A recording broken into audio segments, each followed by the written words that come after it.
Je vous l'ai dit en commençant nos entretiens, sans la résurrection de Jésus, l'œuvre de notre salut eût été incomplète et même inexistante.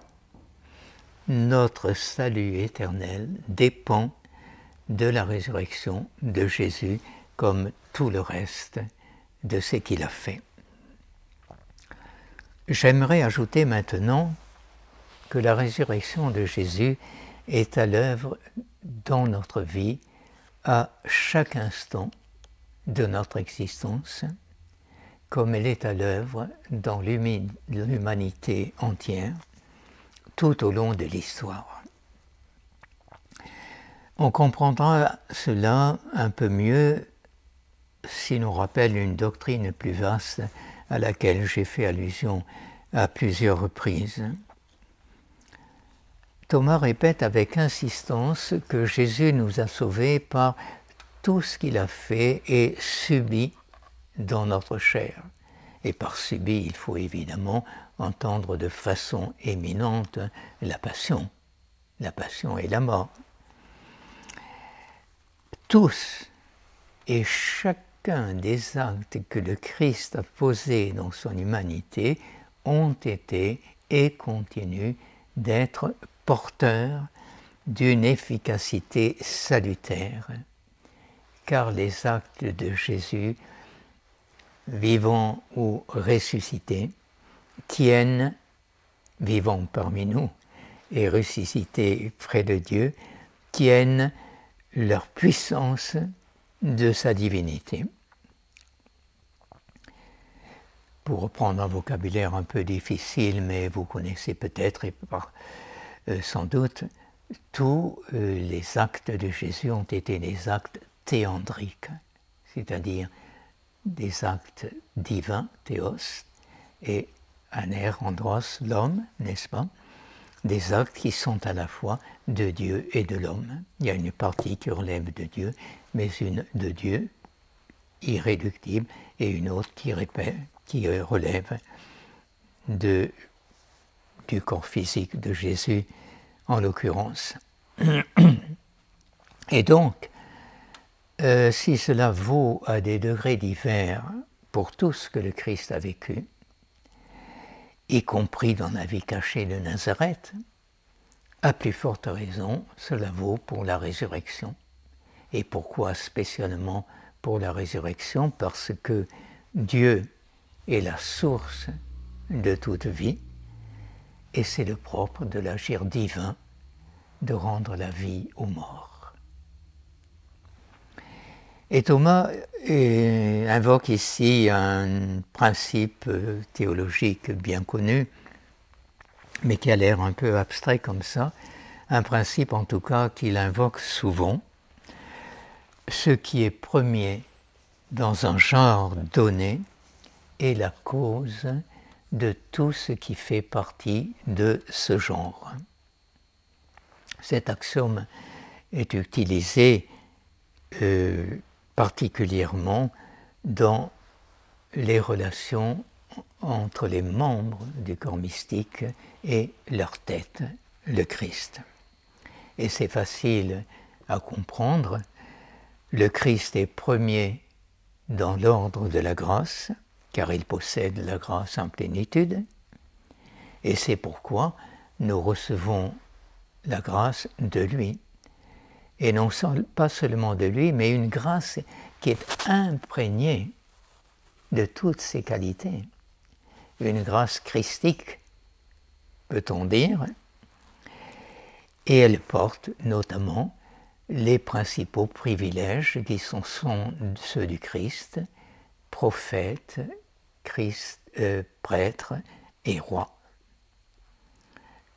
Si vous prêtez attention au prochain baptême auquel vous aurez l'occasion d'assister, vous remarquerez qu'à un moment donné, le prêtre dit au niveau baptisé, te voilà maintenant prêtre, roi, prophète. Donc, quand il s'agit de la grâce, nous recevons tout du Christ, et ce tout porte une couleur particulière qui est celle du Christ. Eh bien, il en va de même dans l'ordre de notre résurrection. Ce qui est premier, c'est la résurrection du Christ. Il faut donc que la résurrection du Christ soit la cause de la nôtre. Et Thomas, une fois de plus, retrouve ici saint Paul. Le Christ est ressuscité d'entre les morts, prémisse de ceux qui se sont endormis, prémisse première, car la mort étant venue par un homme, c'est par un homme aussi que vient la résurrection des morts. Ce qu'il y a d'extraordinaire dans la façon dont Thomas parle de la résurrection, c'est qu'il en parle au présent. Au présent, oui, c'est le Christ en acte de résurrection, le Christ ressuscitant qui nous sauve. Et comment cela est-il possible?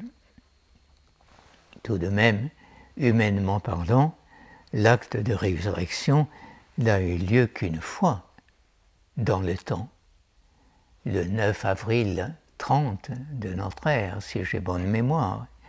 Ce n'est donc pas l'acte du Christ qui nous attend directement, mais cet acte, rappelez-vous, c'était aussi un acte divin, et de ce point de vue, l'influence de l'acte posé par le Christ n'est pas soumise au temps, car Dieu a le privilège, dans son éternité, d'atteindre comme présent des choses qui sont pour nous passées ou futures. Et c'est pourquoi l'efficacité réalisatrice de salut de la résurrection atteindra son destinataire quand le moment sera venu, sans que l'acte physique du Christ ressuscitant l'atteigne directement lui-même. Cet acte qui demeure unique, demeure présent par son influence. On peut dire plus simplement, la résurrection de Jésus produira vraiment son effet actuel en chacun de ses bénéficiaires au moment choisi par Dieu. Et comment voit-on donc que le Christ ressuscitant agit dans nos vies? Nous ne sommes pas encore ressuscités, que je sache, malheureusement. Conformément à notre réalité humaine, qui est composée d'âme et de corps, Thomas nous invite à distinguer une double résurrection. Vous remarquez, je pense, n'est-ce pas, cette capacité qu'a saint Thomas d'éclairer les problèmes, non pas de les simplifier, mais de les aborder les uns après les autres, de telle sorte que ça devienne au moins compréhensible. Et ici, donc, il nous invite à distinguer une double résurrection. La résurrection spirituelle qui atteint l'âme et lui rend immédiatement la vie de la grâce qu'elle avait perdue par le péché, et la résurrection corporelle qui s'exercera dans nos corps, sur nos corps et dans nos corps, au moment prévu par la divine providence, c'est-à-dire à la fin des temps.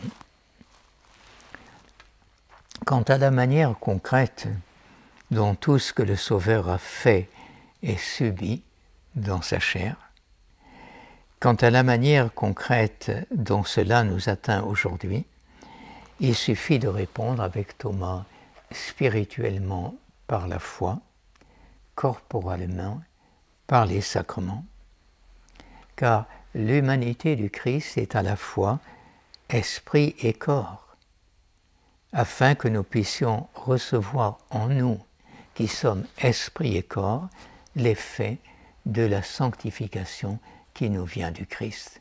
Je viens de vous lire un passage de saint Thomas ici. Et donc, pour saint Thomas, comme pour la foi chrétienne tout entière à la suite de saint Paul, la grâce du baptême nous fait participer mystiquement à la mort et la résurrection du Christ. Rappelez-vous l'Épître aux Romains au chapitre 6. Cette grâce nous conforme à l'image du Christ. Eh bien, il en va de même des autres sacrements,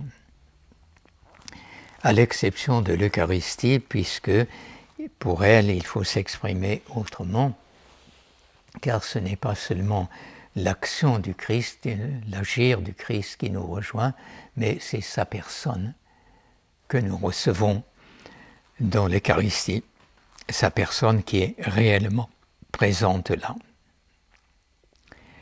Vous comprenez sans doute qu'il y aurait beaucoup d'autres choses à dire sur la façon dont le Christ ressuscitant agit dans nos vies. J'ai consacré une trentaine de pages à ce sujet dans mon maître spirituel. Je ne peux que vous y renvoyer. Si je dois résumer ce que cette doctrine apporte à notre vie spirituelle, je dirais ceci. Vous savez déjà, en particulier si vous avez lu mon maître spirituel, justement, que la spiritualité de saint Thomas est foncièrement trinitaire. Cela reste vrai ici. La Trinité reste la source première. Mais quand nous parlons ainsi du Christ ressuscitant comme médiateur de la grâce et du salut, nous mettons en évidence avec une force incomparable la présence du Christ Sauveur au cœur de notre vie chrétienne. Ce n'est pas seulement, si j'ose dire, Dieu Trinité qui demeure en chaque personne un état de grâce d'une manière constante et universelle, même si nous n'en sommes pas souvent conscients. Ce n'est pas Dieu Trinité qui demeure en nous seulement, c'est aussi le Christ en son humanité. Et il est présent pas seulement d'une présence par le souvenir ou d'une manière intentionnelle par la connaissance et l'amour, c'est bel et bien une présence efficace de grâce. Le Christ historique, aujourd'hui glorifié, nous atteint dans l'acte même de sa résurrection, qui nous apparaît ainsi pleinement pour ce qu'elle est, porteuse de vie et d'énergie divinisatrice.